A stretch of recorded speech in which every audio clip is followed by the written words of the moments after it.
안녕하세요. 작가 김시연입니다. 인류가 3차 산업시대 혁명을 피할 수가 없었듯이 4차 산업시대 혁명 또한 거스를 수 없는 커다란 역사의 흐름이 되었어요. 그래서 오늘은 4차 산업혁명 시대에 관한 반드시 읽어야 할 책 3권을 여러분들께 소개하려고 오늘 영상을 준비했어요. 4차 산업혁명 시대의 가장 큰 특징은 노동의 가치는 떨어지고 통찰의 가치는 올라간다입니다. 자, 그럼 어떻게 통찰력을 키울 수 있는지 오늘 제가 소개할 책과 함께 생각해보는 시간이 되었으면 좋겠습니다. 첫 번째로 소개할 책은요. 인공지능 시대의 부와 노동의 미래에 관해서 쓴 책, 인간은 필요 없다입니다.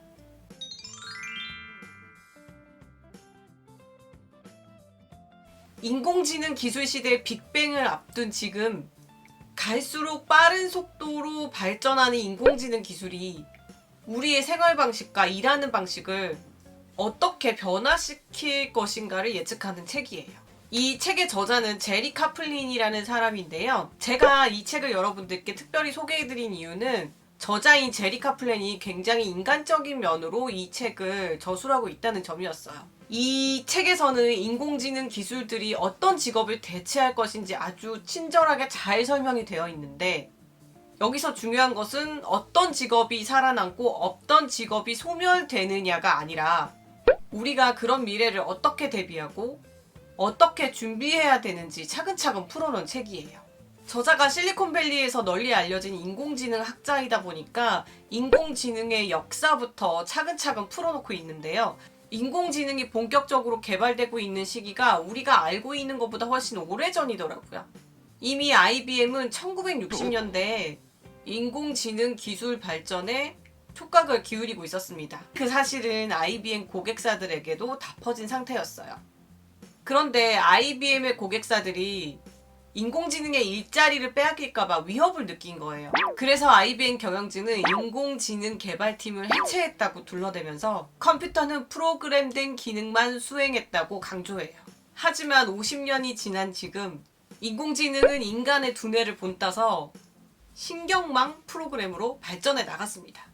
저자는 네트워크의 발전과 수집이 가능해지면서 현재의 기계학습 시스템이 인간의 그늘에서 벗어났고 인간의 능력을 순식간에 넘어서고 있다고 말하는데요.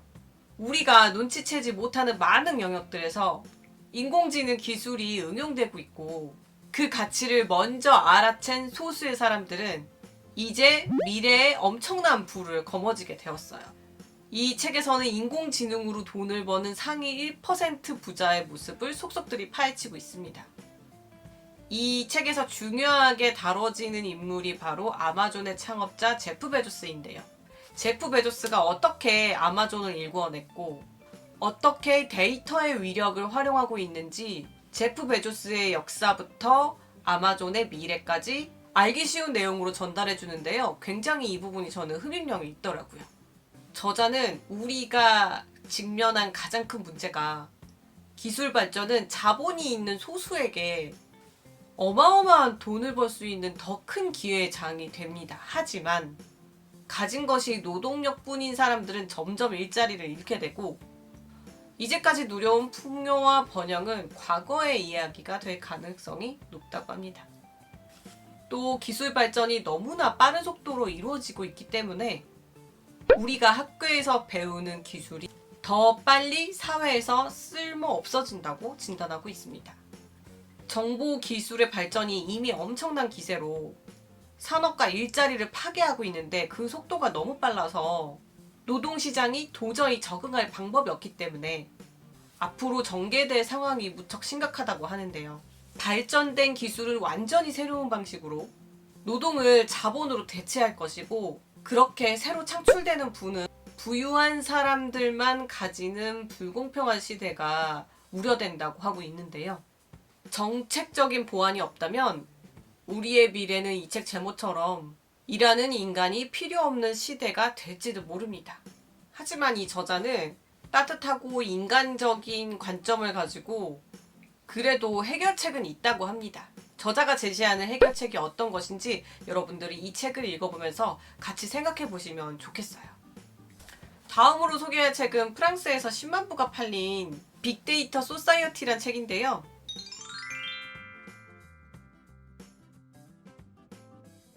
빅데이터 사회에서 완전히 노출된 삶을 살아가는 우리는 어떻게 스스로를 지킬 수 있을까요? 이 책은 굉장히 철학적으로 비판적인 시각으로 빅데이터 시대를 비판하는 책입니다. 그 이유가 뭐냐면요. 글로벌 IT 기업들이 어떻게 세계를 움직이면서 어떤 방식으로 인간의 삶에 파고드는지 알려주거든요. 이 책에서는 다소 과격한 표현이 많이 등장을 하는데요. 글로벌 IT 기업들이 우리를 온순하고 투명한 자발적인 노예 상태로 이끌 거라고 하고요.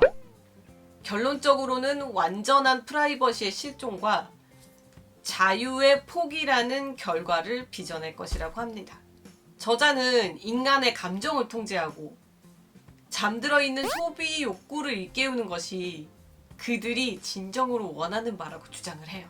이 책의 목차를 보면요. 읽지 않을 수가 없어요. 플라톤의 예언, 가상세계가 현실을 갉아먹고 있다.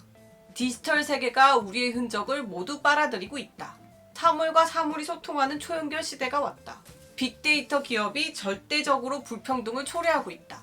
인간에게는 접속을 끄는 권리가 필요하다.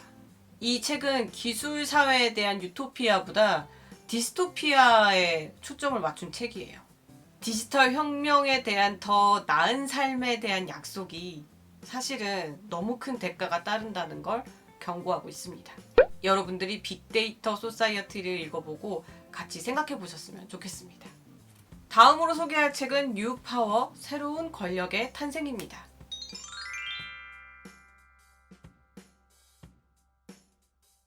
앞에 소개해드렸던 빅데이터 소사이어티란 책이 유토피아보다 디스토피아에 초점을 맞춘 책이라면요.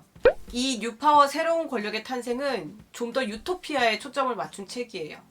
전 세계가 초연결되면서 세계적으로 일어나고 있는 권력의 이동에 대해서 주목한 책입니다. 이 책은 오늘날의 뉴파워가 어떻게 기업과 정치를 비롯해서 우리의 일상을 변화시키고 있는지 보여줍니다. 이 책에서는 인터넷 플랫폼의 발달이 국경과 인종, 성별을 초월해서 모든 사람들을 하나로 연결시켰고 모든 것을 공유하게 만들었으며 의미 있는 아이디어를 확산시키는 데 일조했다고 주장하는데요. 모두가 이렇게 초연결 시대로 연결되면서 그동안은 볼 수 없었던 새로운 형태의 권력이 탄생하게 되었죠. 바로 초연결된 대중이 만들어낸 뉴파워, 과거를 지배해왔던 구권력과 21세기에 새롭게 등장한 신권력이라는 거대한 힘에 대해서 설명을 하면서 구권력과 신권력이 어떻게 부딪히고 견제하고 세상을 헤쳐나가는지 심도 있게 분석한 책이에요. 이 책은 어떻게 보자면 인터넷 플랫폼을 이용해서 21세기에 맞는 신권력을 구축하고 그 권력을 제대로 사용해서 성공적으로 유지시킬 수 있는 기회가 무엇인지에 집중하고 있습니다. 이 책이 독특한 게 한국어판 서문을 저자가 따로 썼더라고요. 이제는 공기처럼 없어서는 안 될 소셜 플랫폼의 작동 방식이 사람들을 서로 연결시키고 같은 생각을 가진 사람들을 결집시켜준다고 하는데요. 이렇게 뉴파워의 시대는 결국 권력을 가진 사람이 우리라고 이 책에서는 얘기하고 있습니다. 권력의 역동성이 어떻게 변화하고 있는지 알아보려면 이 책은 많은 도움이 될 거예요. 오늘 이렇게 미래 사회를 먼저 알아보고자 통찰력을 키워주는 미래 사회에 관한 책 3권을 소개해드렸는데요. 여러분이 이 책을 읽고 어떤 생각이 드셨는지 함께 나누고 싶었어요. 저는 다음에도 좋은 책 소개로 돌아오겠습니다. 구독, 좋아요, 알림 설정은 제가 영상을 만드는데 큰 힘이 됩니다. 여러분이 남겨주신 댓글도 정말 감사하게 잘 읽고 있어요. 댓글도 많이 남겨주시면 감사하겠습니다. 저는 다음 영상에서 뵐게요. 안녕.